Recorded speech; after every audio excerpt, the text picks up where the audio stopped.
Hi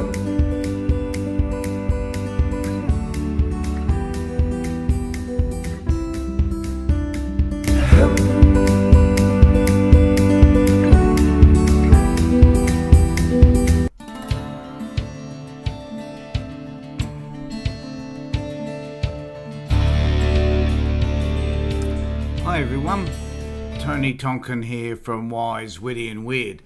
I'm here today because specifically I just want to pay tribute to the people, the men, the women who served in Vietnam, because today is Vietnam Veterans Day, and it's a day which I particularly would like to commemorate because I, for many years, worked as a counsellor for the Vietnam Vets Counselling Service about 15 years ago, when it was that we were dealing with primarily Vietnam veterans because of the issues that they had experienced, and particularly in relation to post-traumatic stress disorder.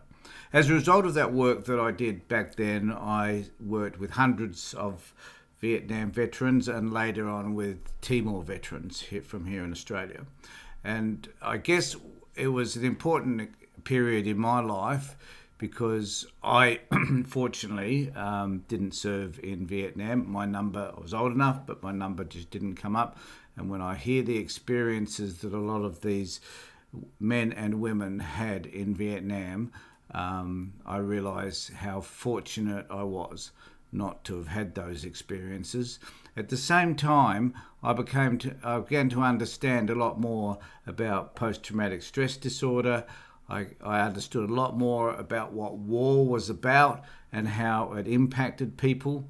And I want to thank, for anybody that I have ever worked with, I want to thank you for the lessons that you taught me about who you are, how you have dealt with and managed the issues that you experienced while in Vietnam, and how many of you have sought help and recovered from those experiences. I guess one of the most important things that came to mind when I was thinking about this was that many men find it difficult to process the emotional experiences that they experienced while in service.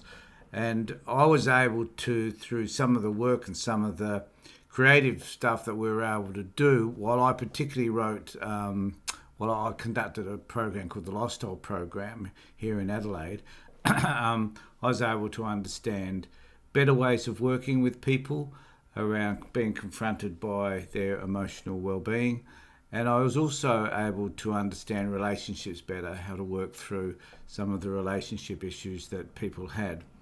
And I loved these people, truly loved them, because of the lack of support they actually received, the negative response they received when they returned from Vietnam, a war they didn't ask for, they didn't want to be a part of, but which they found themselves involved in because they were conscripted.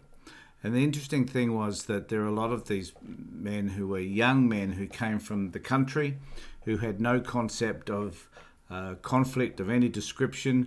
Their lives were pretty simplistic, I guess, to a large extent. And then they were confronted with what happened to them in Vietnam. And I just want to talk about one particular man I worked with. There were many, and there are many fantastic stories I can tell about some of these experiences. But the one of them that comes to mind is a man who was in a battle at, I'll get the name wrong now, it actually was today, and I hope someone corrects me, Lan Ton, I should have looked it up before I came here, I'm sorry that I've forgotten. And he was at this major battle, and afterwards, after the battle, they were sort of seeing to their own soldiers that had been wounded. I think we lost a number of Australians in that battle, and he came across a soldier that he had killed from a Vietnam Cong soldier that he had killed, and he reached into his pocket and he pulled out a picture, which was a picture of this soldier, his wife, and a child. And it was in that moment that he realised that this person was no different to him, who also had a wife and a child, and that the sense of humanity that overcame him at that particular point, that, what are we doing? Why are we killing these people who are just like us? And that thought and that picture of him had resonated with me over the years, and it impacted him greatly in terms of him processing what he had done. And I think one of the most important issues was also that it wasn't in anybody I ever met. Killing somebody else wasn't innate. It wasn't something that they enjoyed doing. Seeing their own fellow soldiers shot and wounded and killed, it was something that they just couldn't equate to this sense of a different version of reality that just wasn't part of their experience, and how that had impacted them for the rest of their lives.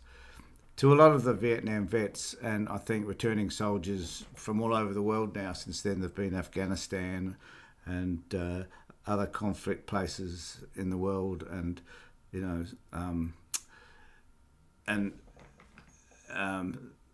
I think that the issues that we were supposed to learn from Vietnam, we didn't learn. And that the training, and we always used to argue in the counselling service, and a lot of psychiatrists used to tell us this actually, that it was the training that was the problem, that they worked to desensitise young men in particular to not the horrors of war, not at all, but they tried to focus and demonise the enemy in a way which would desensitise them to anything that they might do, such as kill them.